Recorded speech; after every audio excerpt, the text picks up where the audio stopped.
I did a little research on climate finances, and what you come up with is that there's been a 300% increase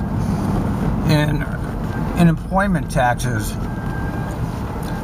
that the agency has received in the past 10 years. 300%. You know, something like 80 million came in the year 1991 or whatever, and in 2010 it was 240 million. So they've had a 300% increase in their available revenues, and yet they're preaching poverty. And this isn't the first time we've heard this. Now, look back 2 years, okay? It's not that long ago, folks. You got to have a better memory than that. Remember 2 years ago? It was like the sky was falling. Remember? We have to demote all these supervisors. We have to put them all back to drivers. We have to have a hiring freeze, and we have to have furloughs. And then after about a year of that nonsense, they decided everything was okay. All those supervisors, all those people that were demoted were promoted. A whole bunch of new executives came in. And now here we are again. We are in a budget crisis. And that's when it started me. I started looking, I started saying, something's not right here. Something just doesn't make sense. You see, people like me that actually follow this stuff day by day have a little bit better memory than the general public, who's just skipping from one news story to another, and they don't even remember a week ago, never mind 2 years ago. But after this last thing, it's just like, well, 2 years ago the sky was falling. It turned out the sky wasn't falling, and then everything was okay, and then they rehired everybody. And now we're back to this again. And so I wanted to know how much difference in employment taxes does the agency receive over the last 10 years? It's a 300% increase. 300% increase. Now, inflation would take some of that. Based upon our cost of living raises, that would be about maybe 10%, maybe 15% of, 15% cost of living increase. So 80 million would actually be raised to 96 million, but they got 300 million, more than 300 million, which is an incredible increase in revenue. So what went wrong? I mean, generally speaking, when you get a 300% increase in your paycheck, you don't run out of money, do you? I mean, a 300% increase is fairly substantial. Wouldn't you agree? I mean, there goes Steve. Get over here. So why are they having a problem? That's the $59 million question. Why? What's the problem with it? They're trying to put forth the argument that it's all about health care benefits. Well, it's not. Because you've had payroll tax increase much beyond the increase in the cost of health care. Health care has not increased in cost 300% in 10 years. It's gone up significantly faster than anything else around us, but it's not 300%. Obviously, the problem is the expansion. That's the real culprit here. They've expanded beyond their means, and now they want somebody else to pay for it. It's just like all the rest of government. They're going to cause the problem themselves, and then they're going to come to the citizens looking for a way to get out of the problem. It's just like all the rest of government. Government creates its own problems, and then they come whining about things to the citizens, and they say, well, we're going to have to cut your services. And it's all around the country. There's nothing new here. There's plenty of money out there. They just don't want to spend it on the citizens. It's Americans themselves are to blame, because they don't hold their legislatures responsible. They vote for poor legislators. And so this is what you get. You get this kind of responsive government. I mean, every day you hear things and listen to things about our federal government. They're just completely on the wrong page. Yet they keep getting reelected, or they elect bozos. I mean, is there a way out? Anyway, I'm not fooled by your propaganda. It's clearly the marketing department, which should be renamed the Ministry of Propaganda, because that's what they are. They generate this propaganda. They don't care about marketing at all. They care about generating materials that can sway public opinion. And that's what they're all about. Anyway, it's very easy to see through them if you have the right perspective that I do. I mean, somebody who follows their shit daily, year to year, year to year, year to year. You can see it's all con games. It's their usual con game. It's like it's predictable.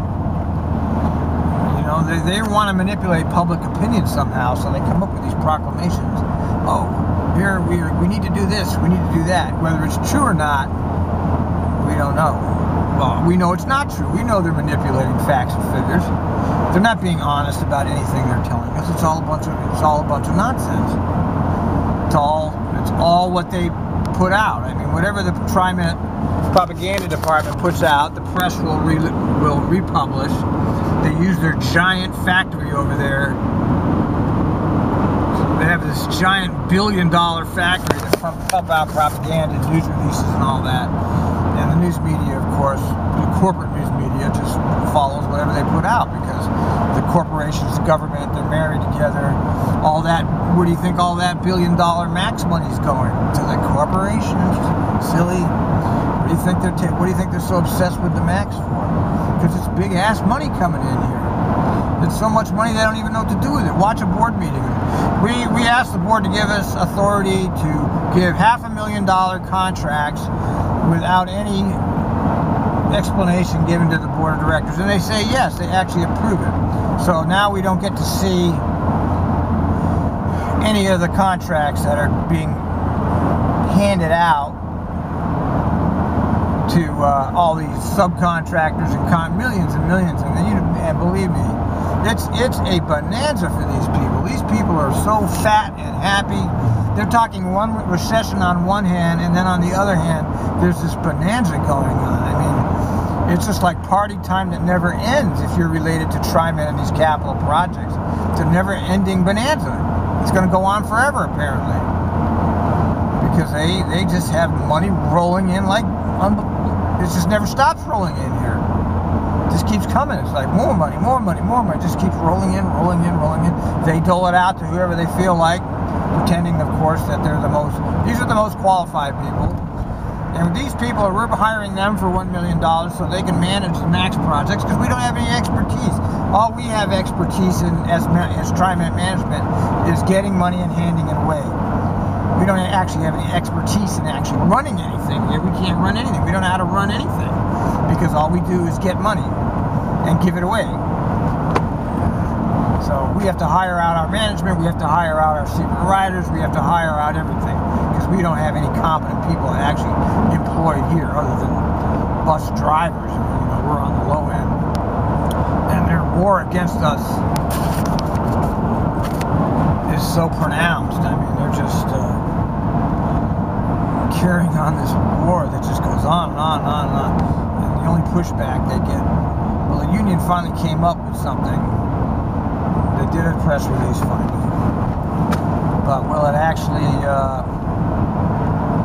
gain media attention? No, because the corporate media is owned by the people that get the money from TriMet, you see? Anyway, it all became very clear to me today, and I started looking at the figures from 10 years ago. And what did I find? I found that they got 300% more money to play with now than they did 10 years ago. So what changed? Why don't they have enough money? There's only one answer. The expansion has outgrown them. They've expanded beyond they've expanded beyond 300% increase in revenue. And that's incredible. It's incredible. If you can even believe any of their stuff at all. I mean, when they say they're $17 million in the hole, I don't even believe that. I mean, how do we know that's even true? We don't have any documentation that shows us that. They're throwing out numbers again. Then they say, well, we've eliminated management. I never saw a list of any management positions that were eliminated. Did you? I've never seen any list. You just have to take their word for it that they eliminated management positions. I see as many supervisors standing around as more than ever. Okay, so certainly haven't done anything on that area. So I'm just, well, I just can't believe actually that they can get away with this. Although why can't I believe it? Jesus, you know, government is not accountable. You can blog all month, all year long, and have all the facts in the world. It ain't gonna do us any good because we don't hold the checkbook. It's all about the checkbook. This is America. He who has the money makes the decisions. That's all. That's what America is all about. If you have the money in your bank, you can go around out here buying off things and people. You know, here, I'll give you this, I'll give you that. They even do that with operators. I mean, you know, the operators are doing all right for the generally speaking. You know, they're not going to bitch and moan.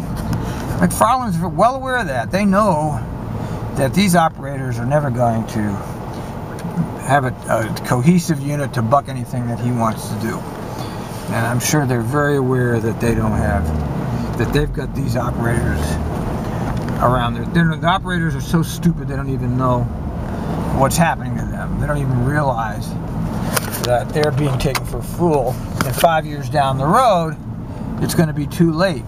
Okay? You didn't organize when you had the chance, and now you're going to be stuck with a shitty deal. Some of us, me included, think this is the backdoor Scott Walker. Don't forget, McFarland imposed this shit before Scott Walker got elected. So I mean, this agenda was out there, and McFarland is just a part of the agenda. He follows the playbook of the Republicans. He just has it wrapped in Portland type clothes, you know. And they're very skilled at manipulating. I knew that the bus cuts weren't done. I knew they weren't going to do them all at once. And I've been warning people on the 67. I was saying, look, I bet you that this service is going to be gone on the weekend, and what's going to happen here is you're going to get rush hour service only. And I told the people on the 58 that I say your service on the weekend is in jeopardy, and if my bets are right, where this is heading is rush hour only service. You're not going to get continual service all day on this run. That's where they're heading with all of this. If you listen closely to the guy, you can hear what he's saying. And he said it a number of times. He keeps talking about rush hour service, peak hour service, choice riders. They're going to resume service for the rush hour people. So it's all going to be